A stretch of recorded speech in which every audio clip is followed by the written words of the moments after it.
Good evening, Excellency. Good evening. Thank you, Excellency. Yes. Fellow Zimbabweans, I'm addressing you yet again this evening to give further information on measures which government is putting in place to contain the spread of coronavirus. These measures are also meant to mitigate the impact of the virus on our economy and on our society in general. Since my last address to you on 17th March 2020, when we declared COVID-19 a national disaster, the worldwide spread of this painful virus has been rapid and surprising. So far, more than 340,000 people have been infected globally, while more than 14,000 people have since died.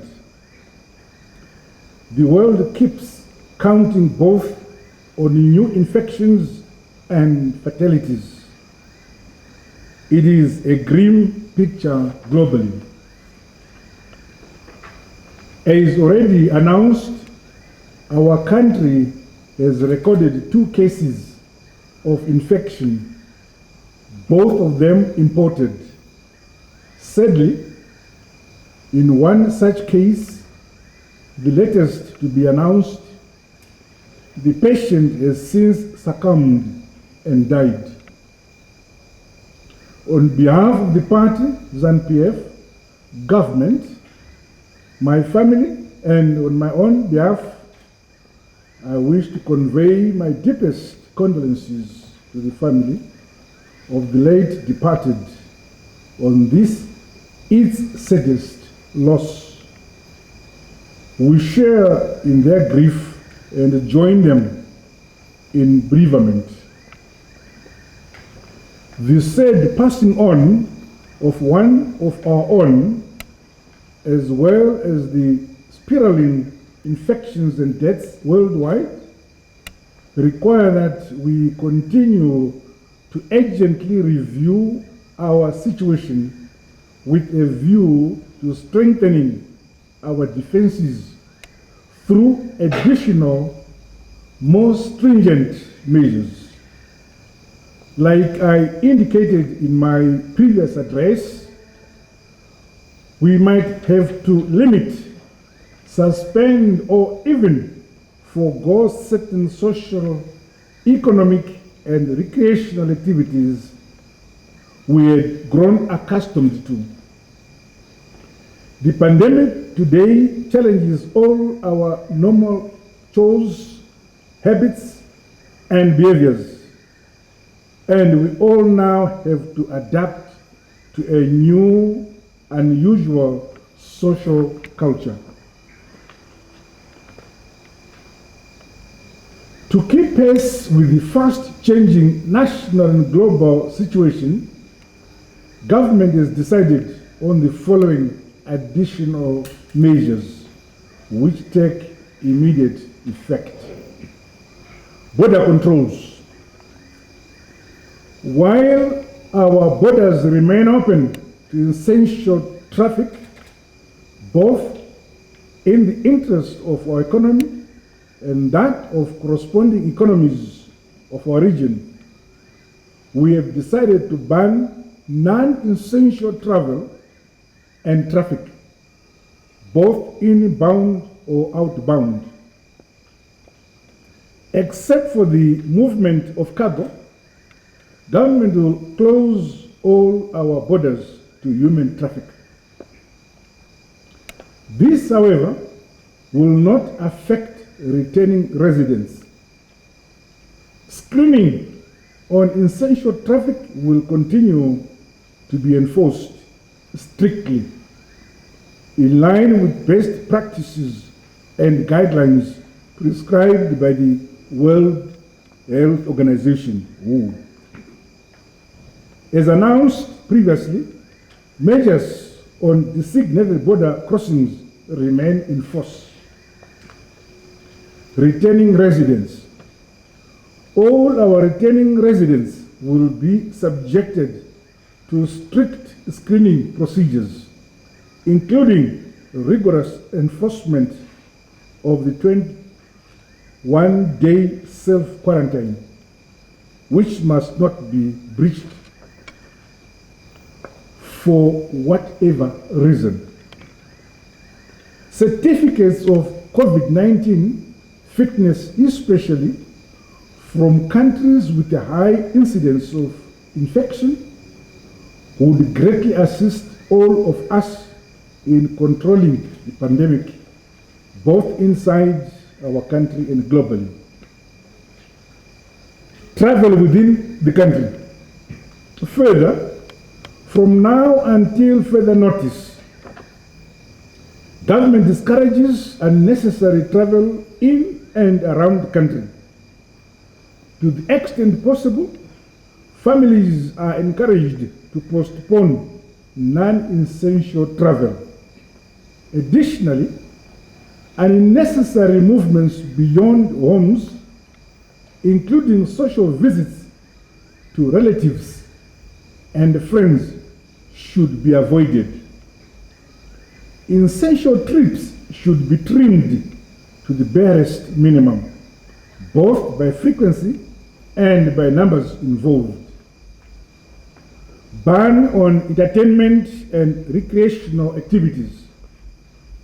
With immediate effect, government has put a blanket ban on gatherings around nightclubs, bars, beer halls, movie houses, swimming pools, gymnasiums, and sporting activities until further notice. I'm aware that this curtailment of social activities will be hard on all of us. However, such tough measures have become necessary and unavoidable for our collective safety as a nation. Hospital visits. With immediate effect, visits to hospitals and clinics will be reduced to 1 visit per day, even then involving only 1 relative per patient. Public gatherings. With immediate effect, public gatherings may not exceed 50 persons. Such gatherings include religious fellowships, worship, weddings, conferences, workshops, meetings, and funerals. E-services across sectors. Wherever possible, government is encouraging automated electronic services in order to minimize human contact and interface. This is particularly important in dispensing essential services such as banking, payment of utilities, and other services for which online options are available. Informal markets. While government will not at this stage close down informal markets, citizens are encouraged to limit their visits to such markets and, in any case, to reduce the numbers involved as well as frequencies to these markets. Health personnel, security personnel, and other volunteer workers will be deployed in these markets to enhance screening services. Members of the public are thus urged to assist any such measures and processes. Mass transits and commuter services. All transport operators are encouraged to comply with the public health measures which government will be announcing shortly, all for the safety of commuters. These include screening on points of embarkation and occasional decontamination operations targeting public vehicles and depots. Given the high multiplier nature of COVID-19,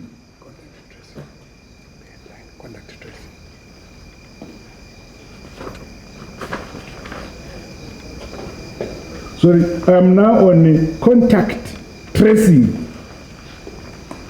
Given the high multiplier nature of COVID-19, control and containment measures largely depend on our ability to track down and account for all persons who may have come in close contact with an infected person. Members of the public, and especially families, are required to cooperate with the health personnel and law enforcement agencies deployed on such tracing operations.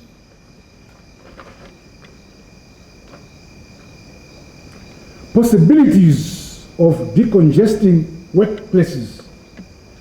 Business associations and employers are encouraged to explore creative ways of reducing human concentrations at workstations. Additionally, they are also being encouraged to observe safe social distancing parameters as set out by World Health Organization. Wherever possible, non-essential staff or even essential staff whose services can be efficiently rendered from home should be encouraged to take turns to work or to serve from home, respectively. Corporate responsibilities and responsible pricing. As we go through these extraordinary times for our nation,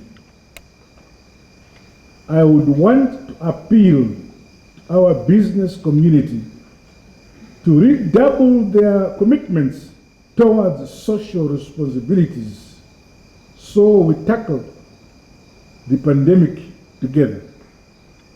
More important, I appeal to those involved in the manufacturing and the trading of materials essential in the fight against coronavirus to resist the temptation of callously feeding fat on the current situation through extortionate pricing. These materials include protective clothing, masks, and sanitizers, among other items. Any evidence of irresponsible corporate misbehavior will leave government with no option but to come down heavily on offenders. We have to behave responsibly in order to protect the public. I'm also aware of concerns which continue to be raised by our health personnel who are in the front line of fighting this pandemic. These great men and women are the heroes and heroines of our nation. They continue to deliver services at great personal risk. They continue to save lives. They deserve our support. They deserve our unstinting praise and accolades. They must be rewarded. Above all, we should make their already risky medical chores both safer and less onerous. Government continues to procure more items needed by our health personnel in the fight against the pandemic. To that end, I have directed the release of additional funding towards the procurement of more safety clothing. Additional support continues to be flown into the country, while more and more centers are being designated and appropriately equipped for purposes of enhancing our overall responsiveness to the pandemic. Now is the time to show resolve, commitment, and sacrifice on the part of us all. So together, we pull through this challenge. Without doubt, our collective resolve and a sense of purpose will beat all odds that this pandemic may place in our way. We have to make our nation virus free. I thank you and a very good night.